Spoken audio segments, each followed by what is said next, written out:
Welcome to I Watched This as an Adult, the podcast where I watch movies from my childhood from an adult perspective.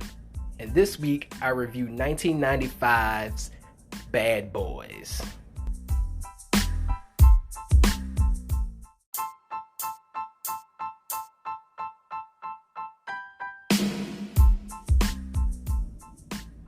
Alright, Bad Boys, 1995. You know how I like to do it. I like to talk about how I saw this movie as a kid.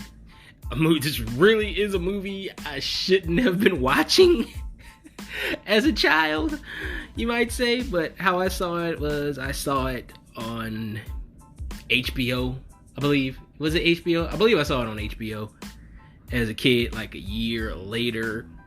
I remember that the first time was it the first time I saw Bad Boys? I remember the first time I saw Bad Boys, I had a loose tooth that I was dealing with. And I was trying to pull the loose tooth out. And my dad was trying to pull the loose tooth out and all this stuff. And so that kind of distracted me from my initial viewing of Bad Boys. But anyway, yeah, that's how I saw it. My parents saw it. I remember my parents saw it in the theater. They didn't take me because they rarely took me to see rated R movies. I think the only rated R movie that my parents took me to see was Boomerang. And I think they regretted that, and they never took me to go see a rated R movie ever again. So they kept it G, PG, and PG-13 for me. That was my wheelhouse. But anyway, let's get into the movie. Not really gonna do a whole review of the movie. You know, if you listen to the podcast, you know how the podcast goes. I don't have to explain the shit to you. Let's just do it. But anyway, I noticed in the opening credits, Will Smith, not Will Smith.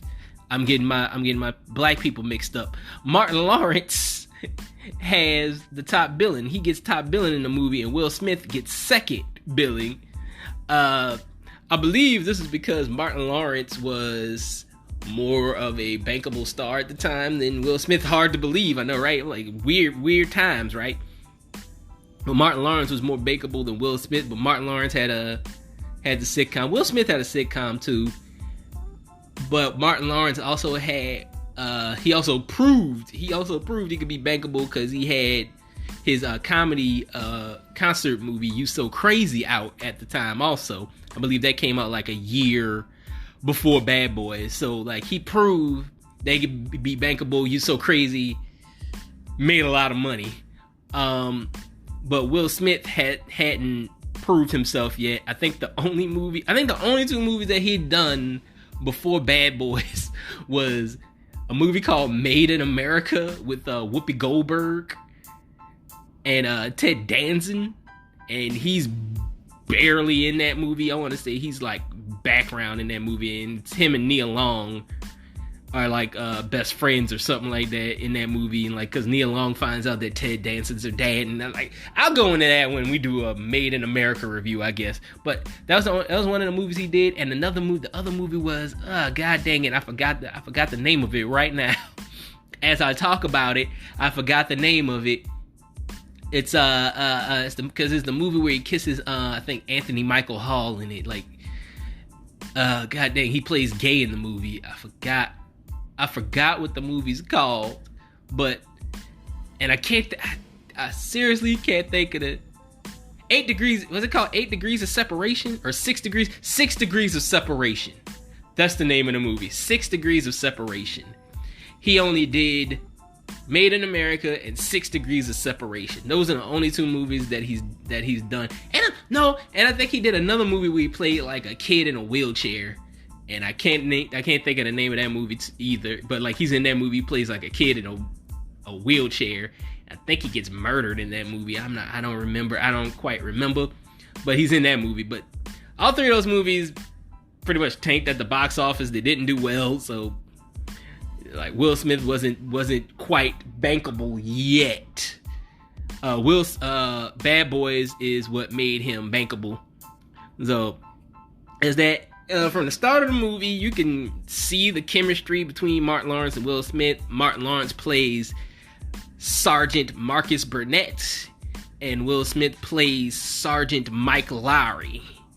They're both sergeants because I looked at their badges. I'm not gonna say detectives. I looked at their badges. There's a part in the movie, fast forwarding, where Martin Lawrence's character Marcus Burnett shows his badge and it says Sergeant on it. So he is Sergeant Marcus Burnett.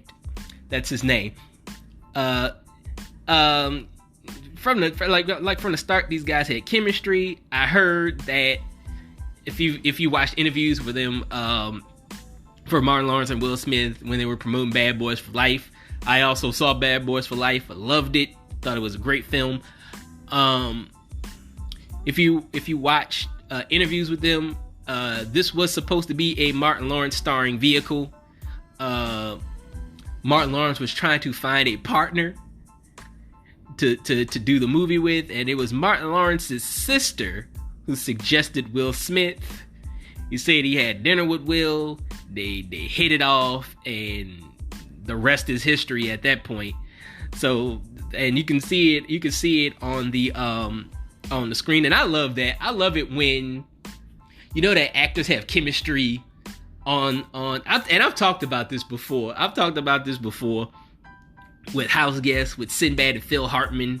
Those guys have chemistry, man. Those guys, you tell those guys had chemistry on and off the set. Chris Tucker and Jackie Chan, Rush Hour, they have chemistry on and off the set.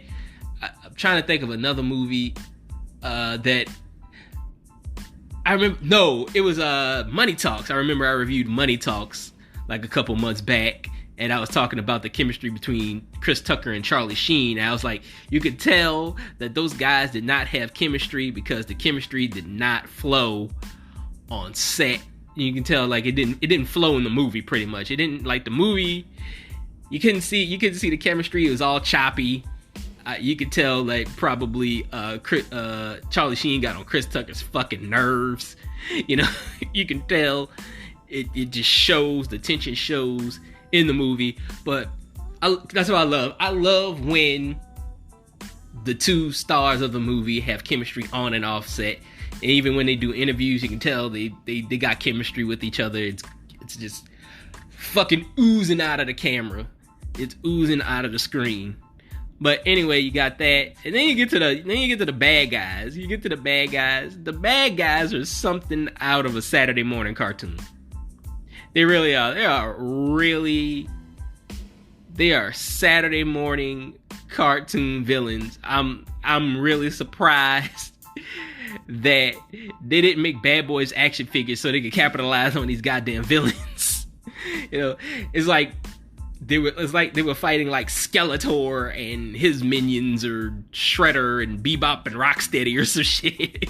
Really, I was like, these are some real Saturday morning cartoon ass villains. They really are. I was like, man.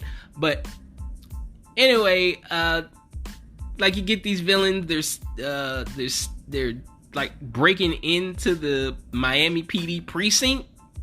There's a security guard there who farts and then gets stabbed in the neck. I don't know why. I don't know why that happens. I don't know why you had to have the security guard fart and then die. That was kind of weird to me. But Michael Bay. This is Michael Bay's first film also, so this is where the Bayism begins. We get that, we get all that stuff. They steal some heroin. I don't know much about drugs, but I thought they stole cocaine, but it was heroin. Somebody stole their heroin. But anyway, we go back to Marcus's house. Marcus is trying to get some lovey love from his wife, played by Theresa Randle. And who could blame you? It's fucking Theresa Randle. Another movie where I get to talk about Theresa Randle. It's my moment to shine, people. It's my moment to shine. I talked about her in Space Jam. Now I get to talk about her in Bad Boys. oh my god, this woman is fucking beautiful. Like, that's all I got to say, man. Like, Theresa Randle is fucking beautiful. Like, and it's kind of a shame that she doesn't get as many roles as she used to. She's in Bad Boys for Life. That's like, and she's still fucking hot in Bad Boys for Life. And that's probably the last time you'll see her until Bad Boys 4, because she doesn't get a lot of roles, and it's a goddamn shame. But anyway, Marcus is trying to get ass from his wife, played by Theresa Randle, who is named Theresa. I guess they couldn't come up with a name for her, so they just named her Theresa. Mike Lowry shows up. Mike Lowry is ladies' man. He's like, because like it's like a dynamic between the two. Marcus Burnett's the family man. He's the man with the suburb home. He's got the wife and the 3 kids. He's settled down. Mike is the ladies' man. He loves to be a womanizer. He dresses flashy. We also find out that he's like a rich kid. Like, his parents left him some money. They never explain what happened to Mike's family. They never explain what happened to Mike's parents in any of the movies. Even if you watch Bad Boys for Life, they don't explain what happened to his parents. I don't know if his parents like died in a car accident. I don't know if they were murdered. I don't know what happened to Mike Lowry's parents, but they left him money and they were rich. So he spends the money they left for them to buy like designer suits and fucking cars, or as Martin Lawrence says, it just looks like a shiny dick with 2 seats. That was a quote. I love that. I like this movie's still fucking funny. Like, it's still fucking hilarious. We got like 2 Cuban cops that they always crack on. A lot of people say that shit is like racist. I hear a lot of people like, why do they gotta crack on the 2 Cuban cops? That's racist. But I don't really give a shit. But anyway, we also get Joe Pantoliano as Captain Howard. It's fucking hilarious. He's just hilarious in all these movies. From 1 to 3, just Captain Howard is fucking hilarious. Joey Pants is the man. So like, they find out like somebody stole the heroin and all that shit, you know. I'm not gonna go into like a whole like big old essay about the movie, but anyway, like, so Burnett and Lowry have to find out who stole the heroin. Okay, like, they gotta find out who stole the heroin. And so Mike is talking to some girl to get some information. A girl named Maxie. I guess Maxie is a prostitute. Mike just willy-nilly knows prostitutes for some reason. I don't get it. I guess. And I think he's actually in love with this prostitute for some reason. I guess he tried the merchandise. I guess he tried the merchandise and it was good. I guess that's what happened. But oh yeah, another fun fact about this movie, that this movie was originally supposed to star Phil Hartman and John Lovitz. I believe Phil Hartman was supposed to be Mike Lowry, and John Lovitz was supposed to be Marcus Burnett. I don't know how that would have came out. Really, I don't know what that would have been. I can't really hear Phil Hartman saying Will Smith's lines. He was like, I like it up close and personal, baby. That's what I like to do. I don't like this marksman crap. And then John Lovitz saying stuff like, you forgot your boarding pass. I just can't. I just don't see it. I'm glad they didn't go that route, because that movie wouldn't have made any fucking money. That would have been like some Saturday Night Live shit. Nothing against Saturday Night Live, but their movies don't do well. Anyway, so you got that. you get a little thing where Marcus makes fun of Mike for being rich and shit. And he's like, you just a rich kid playing cop and all this shit. But anyway, move on. Maxie, just so happens to get her friend, Julie mixed up with the bad guys, cause Mike wants Maxie to get some information about the bad guys. Maxie gets killed, like by the main villain. The main villain shoots her, and he shoots this crooked cop that led them to the drugs. Pretty much, Julie sees it happen. She runs and she gets away. They go to the crime scene. Mike and Marcus go to the crime scene. Mike sees Maxie's dead body, and now he wants revenge. Julie calls the precinct. She's asking for Mike. The captain answers. Marcus is there. Marcus has to pretend to be Mike now. So, cause like if Julie doesn't speak to Mike Lowry, she's gonna walk and she's just gonna go get away and try to hide, I guess. I don't know where she thinks she was going. But anyway, so Marcus has to pretend to be Mike. So he goes to Julie's house. Pretends to be Mike Lowry because I'm Mike Lowry. So that was weird, but I know, but it was I guess. But anyway, so he pretends to be Mike. The bad guys show up at Julie's house because they know where she lives. Marcus gets her out of there, shoots one of the bad guys in the process. Marcus takes Julie over to Mike's place. Mike is like gone from this movie for at least about a good 5 to, I want to say, 10 minutes of the movie. We don't see Mike Lowry because he goes to investigate something and he gets knocked out by one of the henchmen. So he's gone, and I pretty much think this was like some time to just give Martin Lawrence time to do his Martin Lawrence shtick. Because for a good about 10 minutes, he does his little Martin Lawrence shtick, like, I got this, and, believe that, and all that shit. He pretty much does his thing. But that's that. Mike gets to the precinct, finds out that Marcus has the witness in his house. The captain tells Mike and Marcus to switch places with each other to protect the witness. So Mike is now Marcus and Marcus is now Mike. We get also I want to point out that Mike is low-key a fucking just a psychopath.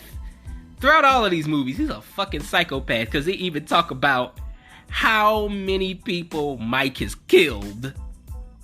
Like, he has a large body count. What makes me think that he just became a cop just to murder people. Pretty much. Like, did you become a cop just to murder people? I don't know. So they go to this club called Club Hell, because Julie identifies one of the henchmen as the same henchman, I believe, that knocked Mike out when he went to go investigate the brothel. He went to go investigate a brothel, and then he got knocked out. But moving on. But Marcus and Mike go to get this suspect at this club called Club Hell, and they go and do that without fucking backup. I'm like, why would you go and arrest a suspect without fucking backup? Is mind-boggling to me. I don't know why they would do that shit, but they went to go do that. The bad guys know they're there. They know what they look like. You're in a cause the main bad guy rolls deep. I think his name is Fouché, some French dude, and he rolls fucking deep. He's even in a VIP room. You're not going to get this guy. You know, I don't think they even had a warrant for his arrest. It's just very, very shitty cop work, pretty much. If there were real cops, they would be the shittiest cops ever. Because they went to go arrest this dude without backup. Julie shows up too and tries to kill the dude. And then they gotta run. And they end up killing the suspect that they gotta arrest. Anyway, he blows up in a fucking car while he's chasing them. So, like, that was that. I was like, that is the shittiest police work I've ever seen. Really. Like, they're like, they should change this name of this movie from Bad Boys to Bad Cops. That's what they should call it. Bad Cops is what it should be. Anyway, they go back home. Julie is tempting Marcus with sex because I think she realizes that this is all a ruse. That Marcus is not Mike Lowry. She realizes this very quickly. I think she knew this from the start that he was not Mike Lowry. She even tempts him with puts thoughts in his head that Mike is fucking his wife. So Marcus thinks that Mike is fucking his wife and all this shit. Very funny scene though. I like the scene. It's a very funny scene. Still funny. They go and do a stakeout, but don't call backup again. They don't call for backup again. Like, they're doing a stakeout like they're gonna fucking go and arrest the guy and shit. You know, and they don't go for they don't call for backup again. Like I said, it's the most shoddiest police work ever. The bad guy sees them, by the way. Like, he sees them through binoculars. He's like, oh shit, okay, that's them. Follow them. So he has his crew follow them. But anyway, yeah, so like they're going down there like, oh yeah, we got all the shit we need now. We gonna go over there and we gonna arrest these cats. And I'm like, dude, you're gonna go over there and arrest them? Just the two of y'all? That's it? That's all y'all gonna do? By the way, while all of this is happening, Marcus's wife finds out that, because Marcus was supposed to be away in Cleveland on police business. That's why, that's the excuse he gave. His kids see him on TV. And so his wife goes to Mike's house and she sees Julie, and I this scene right here, I don't know. I'm gonna compose myself for a minute because there was just too much pretty on screen. You know, because like it was like Theresa Randle and Leoni, who plays Julie, were fighting to see who has the prettiest eyes, because they both have really pretty eyes. Theresa Randle has hazel eyes and Leoni has these icy blue eyes, you know. And it was like both of them are like fighting. You're like, oh, who has the prettiest eyes? It's like they could stare each other to death to see who has the prettiest eyes. I just wanted to point that out, that they both had like really pretty fucking eyes. But anyway, so Theresa Randle blows up Marcus and Mike's spot. She funny scene though. It's a funny little back and forth they got, because Theresa Randle's character, who plays Marcus's wife, she thinks that Julie, Marcus, and Mike are having like a devil's three-way pretty much, because like Marcus walks out with just the wife beater on, and Mike walks out with like his shirt open, and it was funny because he's like, you see me, I ain't got no shirt on, and then you see Mike, he half butt naked, and then you see the little white girl, so you think some freaky shit's going on here. It's fucking hilarious. I love it. I love that part. So Julie leaves, and she just like, I've been tricked and all this shit. You guys are fucking crazy, and I'm not gonna deal with you guys anymore. But then the bad guys show up at Mike's house and shoot the fucking place up. They just shoot it up. They grab Julie. They got her. So Marcus and Mike go running down we get the famous chase scene. We get the iconic Will Smith running scene where he's running down the street with his shirt open. It's the iconic scene that made him a fucking star, to be honest, you know, because even he was talking about that he didn't want to do that scene. He didn't even want to have his shirt open to do the scene, and he said that Michael Bay told him, I'm trying to make you a fucking star, damn it. That's what Michael Bay told him, and he made him a fucking star, because that's the scene that everybody remembers, and that's the scene that made him a fucking star. That's the scene that got him Independence Day the next year, pretty much. So that's that. Julie's been kidnapped. They didn't get her back. The bad guys talk about, like, we're gonna make the heroin drop and all this shit, and so Marcus and Mike gotta race against the clock. They gotta get Julie back, and they gotta get that heroin before they make that drop and make all this money or whatever the fuck. Once again, Mike and Marcus go in to a fucking drug bust without backup, just the two Cuban cops that they had with them. Just the two Cuban cops that they make fun of. It was just those four. That was it. It was just those four. They go and have like a big old fucking like gunfight, just the four of them against maybe 50 guys. 4 guys taking on 50 guys. I don't know what that was about. Like I said, they're the worst police officers ever.